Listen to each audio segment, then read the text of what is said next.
السلام عليكم ورحمة الله وبركاته. أعوذ بالله السميع العليم من الشيطان الرجيم من همزه ونفخه ونفثه. بسم الله الرحمن الرحيم. رب اشرح لي صدري ويسر لي أمري واحلل عقدة من لساني يفقه قولي. اللهم انفعني بما علمتني وعلمني ما ينفعني وزدني علما. انشاءاللہ نن به سورہ ہود آیت نمبر 91 یعنی 91 بوایو انشاءاللہ. الله تعالی دی وینا، الله دی قرآن کریم د اوریدو او الله تعالی دی قرآن کریم باندې پوها بیا دی الله تعالی عمل کولو توفیق مونږ تاسو ټول ته راکړي. آمین ثم آمین. د نورستونی دو آیتونو کې د شعیب علیہ السلام خپل قوم ته خطاب وو چې ای زما قومه، زما دشمنی تاسو په دې باندې مجبور نه کی چې تاسو ته د نوح علیہ السلام قوم په شان ته یا د هود علیہ السلام قوم په شان یا د صالح علیہ السلام قوم په شان عذاب در ورسی، او لوط علیہ السلام قوم هم تاسو نه لرې نه دی.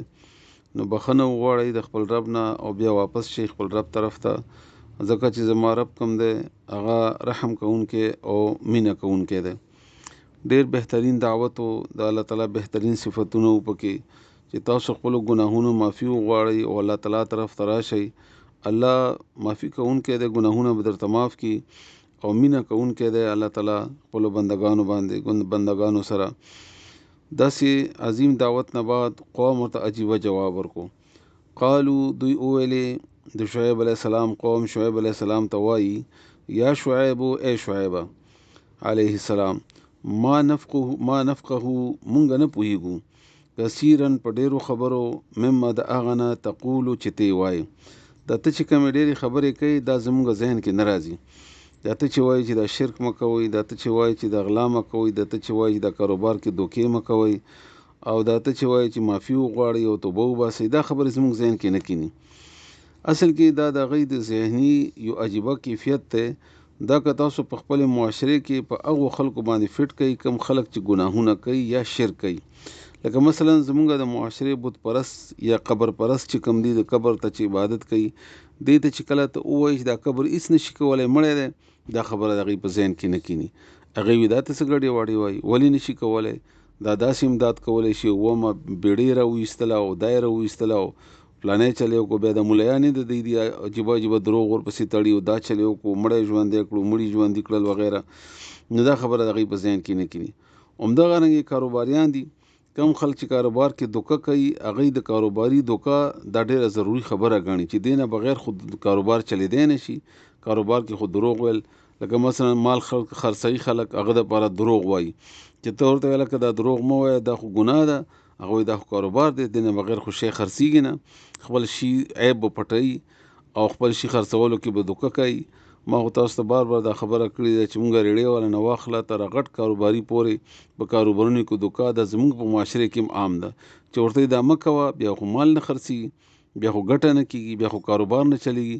نو دې خبرې باندې دوی نه پوهېږي، دا د دې ذهن ته پرېوځي نه اصل کې، او بل شیطان پرې غالب شوی وي او دومره دوی د پرده اچولي وي د دې په زړونو کې.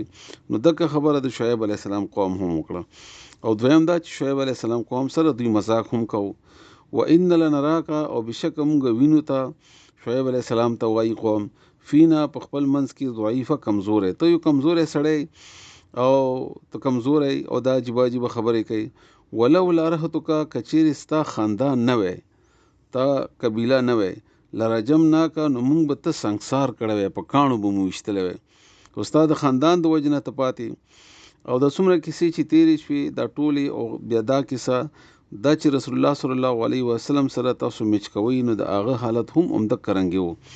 رسول الله صلی الله علیه وسلم ته دوی اهمیت نه ورکو او د هغه قتل کول ورته ګران نه و د مکې کافرو ته. خو دلته بنو هاشم خاندانو، دلته قبایلي او قبایلي نظام و، دې وجې نه دوی په رسول الله صلی الله علیه وسلم باندې لاس نشو اوچتولی. او بیا ورته الله تعالی د ابو طالب تره چې کوم یو د هغه په صورت کې یو مضبوطه سهاره ورکړې وه، او هغه چې کله مړ شو نو هغې نه بعد الله تعالی د هجرت حکم وکړو، مدینې ته رسول الله صلی الله علیه وسلم لاړو. بیا مدینه هغه دپاره یو بهترینه سهاره وه، بهترین اسلامي ریاست قایم شو. نو دغه رنګې د شعیب علیہ السلام قوم هم شعیب علیہ السلام ته ویلې چې که تا خاندان نه وی نو موږ به ته په کاڼو ویشتلی وی.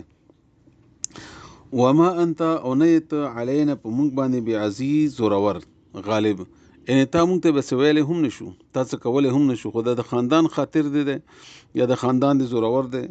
شعیب علیه السلام د مضبوط خاندان مالک و، خو خاندان هم مسلمان نه و، خو قبایلی نظام کې خاندان والا بیا خپل خاندان والا سړی پسې باندې ودرېږي، څنګه چې زموږ تاسو پښتنو کې دي دا.